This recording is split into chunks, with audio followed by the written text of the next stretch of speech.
Hello and welcome back to World Traveler Cooking, the show where we cover interesting cuisines and interesting foods from around the world. Today we're going to make a Swedish staple called Tunnbröd, which means thin bread. Now tunnbröd is, well, can be crisp, but it's often not. It's thin, it's light, it's flexible. It's really a great sort of basic yeast leavened bread. It's not hard to make. We'll go ahead and make it today. I will be making it with the Swedish puncturing rolling pin. If you don't have one, you can use, for example, a meat fork or something to poke the dough all over. But we'll get to that in a moment. Our ingredients are pretty simple. I have 325 grams of a strong white flour, along with 120 grams of a rye meal. In this case, I'm using a whole grain rye meal, though typically I think they would not use a whole grain. It's easier for me to get whole grain here. I have 10 grams of yeast. I have 60 grams of yogurt. I have 2 teaspoons of caraway today. You could use anise, fennel, or dill, or whatever you'd like. 10 grams of salt. I will use 20 grams of honey, but I haven't measured it out yet, and 200 milliliters of water. So, yeah, let's go ahead and get started. So, the first step is add the yeast in here. Now, if you're using active dried yeast, maybe you don't have to do this, but we're just going to take our yeast, 10 grams of fresh yeast, or maybe like half a gram or so of, or gram and a half to 2.5 grams of active dry yeast, so like a teaspoon, or like 5 grams of just dry yeast. So we're going to let this sit for 10 minutes. In the meantime, I'm just going to stir up my my flour mixture, and yeah, then we'll get going. Now, I measure my honey directly into the mixture at this point.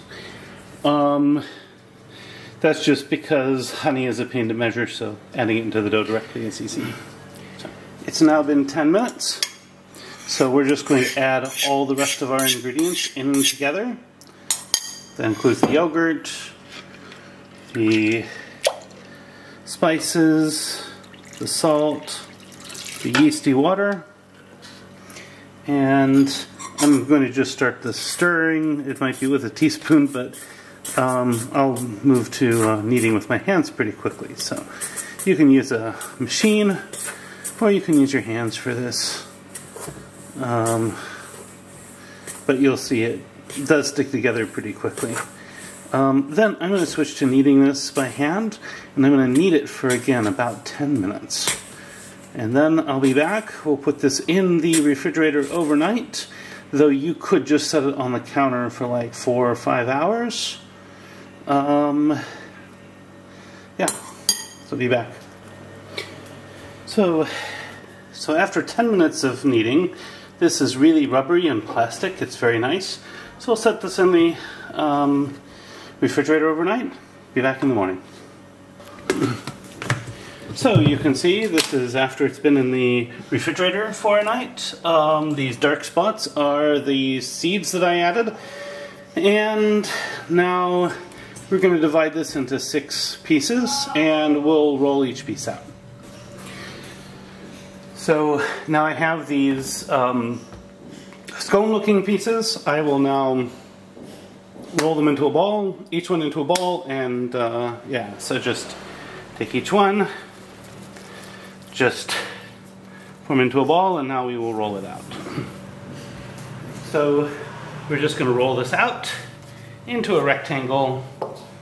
We want it to be less than 3 millimeters thick, ideally 2 to 3 millimeters thick. And this is looking pretty good here. So the next step is poking it. Now this needs a little bit more on this side. And that looks good.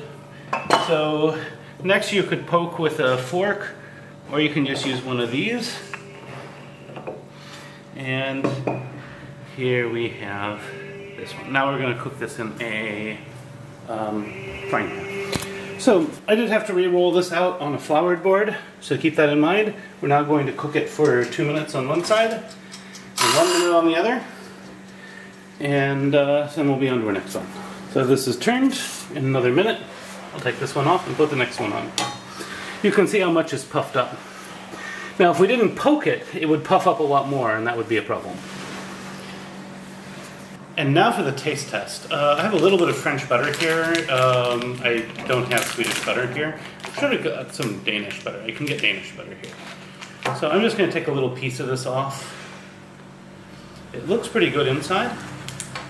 A little bit of butter on, and I'm just trying butter because butter in bread is such of a sort of common thing, and it should allow the bread to really stand on its own.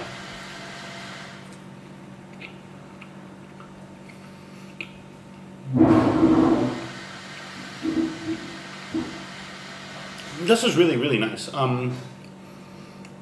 So I don't think I've had Tunnbröd in Scandinavia where it's had this much caraway flavor. That's fine, it tastes delicious. And you see a lot of other caraway stuff in Scandinavia, so it definitely goes well with everything else. This is really delicious. I like it. It's definitely something you should make too, and you should add to your bread making repertoire. Now, if you find this content interesting, please like, share, and subscribe. If you have anything to say about this video, please let me know in the comments. At any rate, recipes in the description. Bon appetit, and see you next week.